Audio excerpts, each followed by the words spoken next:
റസൂലുള്ളാഹി സ്വല്ലല്ലാഹു അലൈഹി വസല്ലം തങ്ങളുടെ മുമ്പിലേക്ക് മഹാനായ ഉമർ ഇബ്നുൽ ഖത്താബ് റളിയല്ലാഹു അൻഹു കടന്നു വരുന്നു. തങ്ങളെന്ന് ഒരു വിരിപ്പിൽ ഒരു പായയിൽ കിടന്നിരിക്കുന്നു. അസ്സറത് ഫീ ജംബിഹി, ഹബീബായ തങ്ങളുടെ ശരീരത്തിൽ ആ പായയുടെ അടയാളങ്ങളുണ്ട്. ഇത് കണ്ടപ്പോ ഫബകാ ഉമർ റളിയല്ലാഹു അൻഹു കരഞ്ഞുപോയി. മാ യുബ്കീക യാ ഉമർ, ഉമറേ നിങ്ങൾ എന്തിനാണ് കരയുന്നത് എന്ന് ചോദിക്കുന്നു ലോകത്തിന്റെ ഗുരു റസൂലുള്ളാഹി സ്വല്ലല്ലാഹു അലൈഹി വസല്ലം. യാ അല്ലാഹ്, എന്തിനാ കരയുന്നത് ഉമറേ? യാ റസൂലല്ലാഹ്, മുലൂകു കിസ്റാ വറൂം യനാമൂന അല ദീബാജ് വൽ ഹരീർ വഅൻത തനാമു അലാ ഹസീർ. നബിയെ, റോമക്കാരും യൂറോപ്യരും തുർക്കികളുമായ ഭരണാധികാരികൾ, ഇറാനികളായ പേർഷ്യക്കാരായ ഭരണാധികാരികളൊക്കെ പട്ടുമെത്തയിൽ കിടന്നുറങ്ങുമ്പോൾ വതനാമു അലാ ഹസീർ, നബിയെ അങ്ങ് ഉറങ്ങുന്നത് ഈത്തപ്പന ഓലകൾ മേഞ്ഞ, ഈത്തപ്പന ഓലകൾ കൊണ്ട് നെയ്തുണ്ടാക്കിയ പരുഷമായ ഒരു പായയിലല്ലേ നബിയെ? ഇത് കാണുമ്പോൾ എനിക്ക് സങ്കടം വരുന്നുണ്ട്. വൈഹക ഇബ്നുൽ ഖത്താബ്, ഖത്താബിന്റെ മോനെ നിങ്ങൾ എന്താ വിചാരിച്ചത്? അമാ തർളാ അൻ തകൂന ലഹുമുദ് ദുനിയാ വലനൽ ആഖിറ.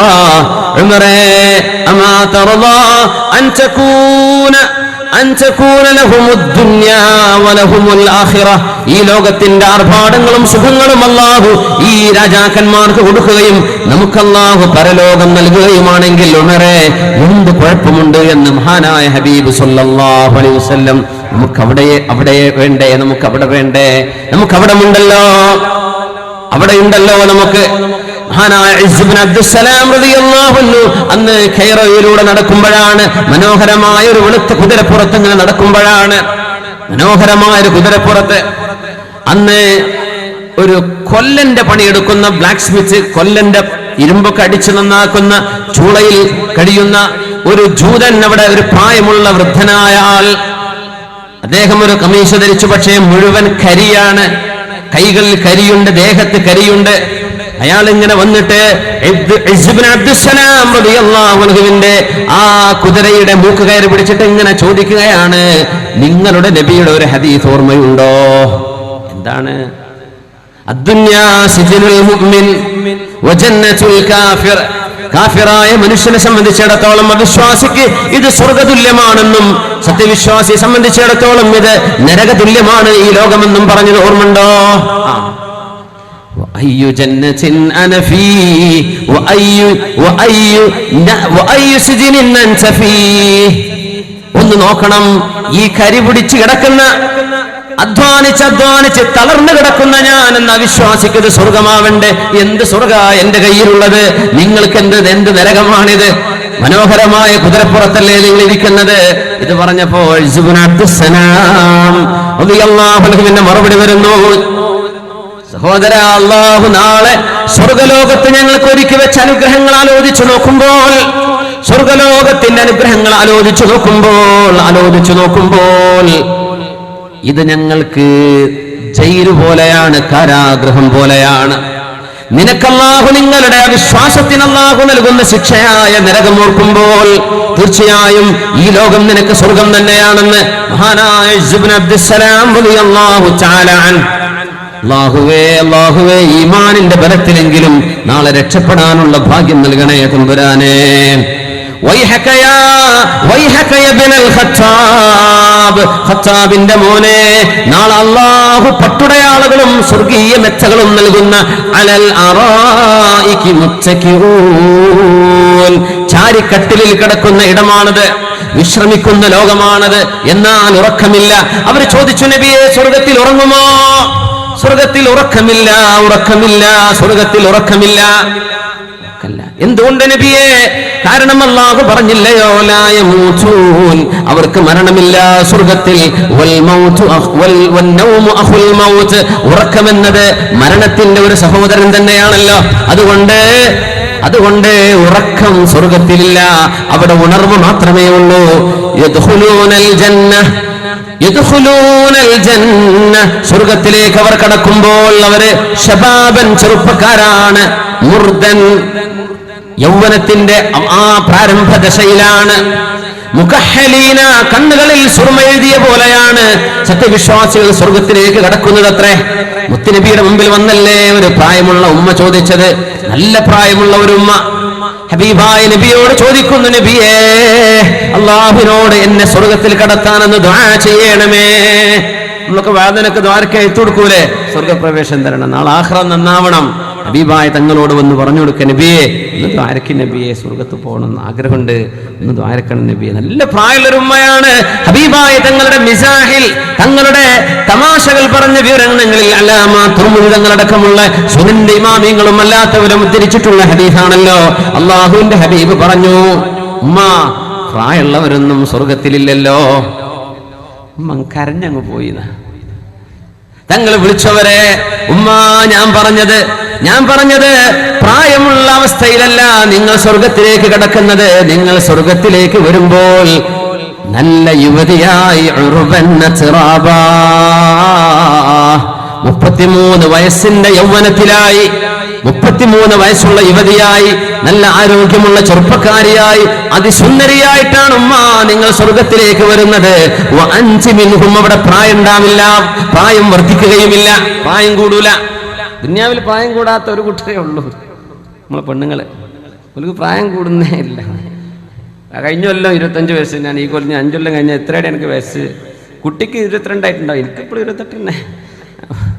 സ്വർഗത്തിലേ അത് നടക്കുള്ളൂ പെണ്ണുങ്ങളെ. വെറുതെ ഇവിടെ മോഹിച്ചിട്ട് നുണ പറയണ്ട. ഉള്ള വയസ്സങ്ങ് പറഞ്ഞാൽ എന്താ കുഴപ്പം അല്ലേ? കുറച്ച് നേരത്തെ അവിടെ വന്നിട്ടുണ്ടെന്നല്ലേ അർത്ഥമുള്ളൂ. അപ്പോ സ്വർഗത്തിൽ വയസ്സേറൂല, അവിടെ വയസ്സേറൂല. 33 അവിടെ നിൽക്കുന്നതാണ്. അതിനാണ് ക്രോണിക് ബാച്ചലർ എന്ന് പറയാം.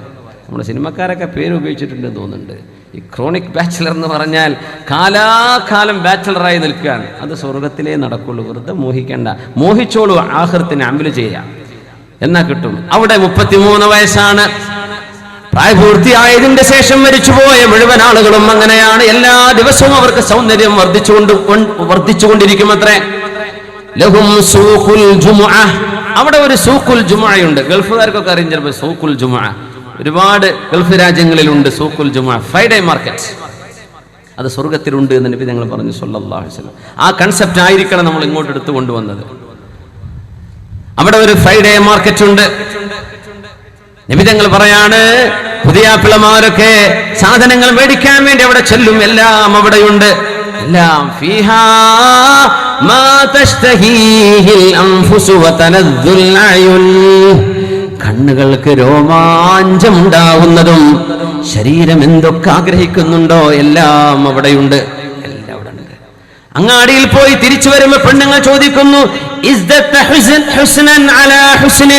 പുതിയാപ്പിളെ നിങ്ങൾക്ക് വല്ലാത്ത ചൊർക്ക് കൂടിയിട്ടുണ്ടല്ലോ അങ്ങാടി പോയി വന്നപ്പോഴേക്കും. പെണ്ണ് ചോദിക്കും, പുതിയാപ്പിള അങ്ങോട്ട്, അല്ലടി നിനക്കും വല്ലാത്ത ചൊർക്ക് കൂടിയല്ലോ ഞാനങ്ങ് പോയി വന്നപ്പോഴേക്കും. അങ്ങനെ കൂടിക്കൊണ്ടിരിക്കുന്ന ചൊർക്ക്. ഇവിടെയൊക്കെ കുറഞ്ഞുകൊണ്ട് വരില്ല, അവിടെ കൂടുതലാണ്. ഓരോ വെള്ളിയാഴ്ചയും അപ്ഗ്രേഡ് നടന്നുകൊണ്ടിരിക്കുന്ന. സുബ്ഹാനല്ലാഹ്. അപ്പൊ പെണ്ണുങ്ങളെ ആലോചിക്കുക, എന്തായാലും എന്താ പുതിയാപ്പിളാരെ ഹൂർലിങ്ങളപ്പം പോകും, നമ്മളിപ്പോ എവിടെയാണാവോ. ഉമ്മു സലമ റളിയല്ലാഹു അൻഹയാണ് ചോദിച്ചത്. ഹബീബായ നബി തങ്ങളോട് ചോദിക്കുന്നു, യാ റസൂലല്ലാഹ്, നബിയേ, അഹൂറുൽ ഐനി ഖൈറുൻ അം നിസാഉദ് ദുനിയാ, നബിയേ ഹൂർലിങ്ങളാണോ നബിയേ നല്ലത്, അതല്ല ദുനിയാവിലെ പെണ്ണുങ്ങളാണോ, ആരാണ് ഖൈറ്? നല്ലൊരു ചോദ്യമാണ്. പെണ്ണുങ്ങൾക്കൊക്കെ ഉണ്ടാവുക ചോദ്യം. ആണുങ്ങൾക്ക് പെണ്ണുങ്ങളുടെ എന്താ ഇപ്പം നമ്മളെ പറ്റി പുതിയാപ്പിളാരുണ്ടെന്ന് പറയാത്തത്? അല്ല, നമ്മളെ മറന്നുപോയോ? പെണ്ണുങ്ങൾ നിങ്ങളെ പറ്റി മറന്നിട്ടില്ല. എൻ്റെ മറുപടി നിങ്ങൾ കേട്ടിട്ടുണ്ടാവും. പല വിഷയങ്ങളും ചർച്ച ചെയ്തിട്ടുള്ളതാണ്. ഒന്നുമില്ല, പെണ്ണിനാണുണ്ട് എന്നൊക്കെ പറയുന്നത് ഒരു മോശമാണ്. അറബ് സംസ്കാരത്തിലും ഇസ്ലാമിക സംസ്കാരത്തിലും പെണ്ണിനാണുണ്ട് എന്ന് പറയുന്നത് അത് അല്ലാഹു മറച്ചു വെച്ചിരിക്കുകയാണ്. എവിടെയെന്നറിയോ? ഒരൊറ്റ ആയത്തിൽ. അതിൻ്റെ ഉള്ളിൽ പെണ്ണുങ്ങൾക്ക് പുതിയാപ്പിളാരുണ്ടെന്നും വന്നു. അവർക്ക് അങ്ങനെ ആഗ്രഹം ഉണ്ടെങ്കിൽ നല്ല പുതിയാപ്പിളാരവിടെ കിട്ടും. കല്യാണം കഴിച്ചു പോകാത്ത പെണ്ണുങ്ങളൊക്കെ ആയിരുന്നു, അവർക്ക് പുതിയാപ്പിള വേണമെന്ന ആഗ്രഹം അവിടെ കൊടുക്കുന്നു. ഒരൊറ്റ ആയത്തിൻ്റെ ഉള്ളിൽ അല്ലാഹു വെച്ചു എന്ന് അതിൽ മനസ്സിലാക്കണം.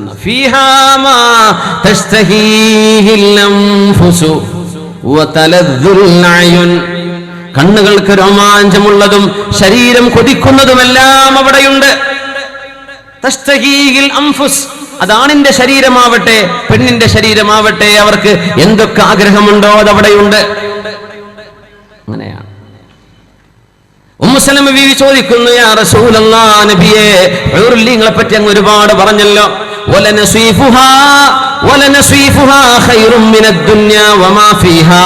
ഹൂറുല്ലീങ്ങളിൽപ്പെട്ട ഒരു പെണ്ണിന്റെ തലയിൽ വെക്കുന്ന ഒരു തട്ടം തന്നെ ഈ ലോകത്തെ എല്ലാ ആഡംബരത്തെക്കാളും ഖൈറെന്ന് മഹാനായ റസൂലുള്ളാഹി സ്വല്ലല്ലാഹു അലൈഹി വസല്ലം.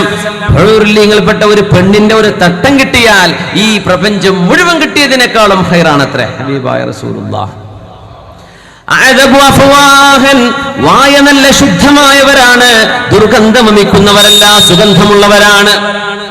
അവരുടെ ഉമിനീരിൽപ്പെട്ട ഒരു ഉമിനീരെങ്ങാനും അള്ളാഹുവിന്റെ ഭൂമിയിലെ ഉപ്പുജലമുള്ള ജലാശയങ്ങളിൽ ഒരു തുള്ളി ഉമിനീര് വീണ് കഴിഞ്ഞാൽ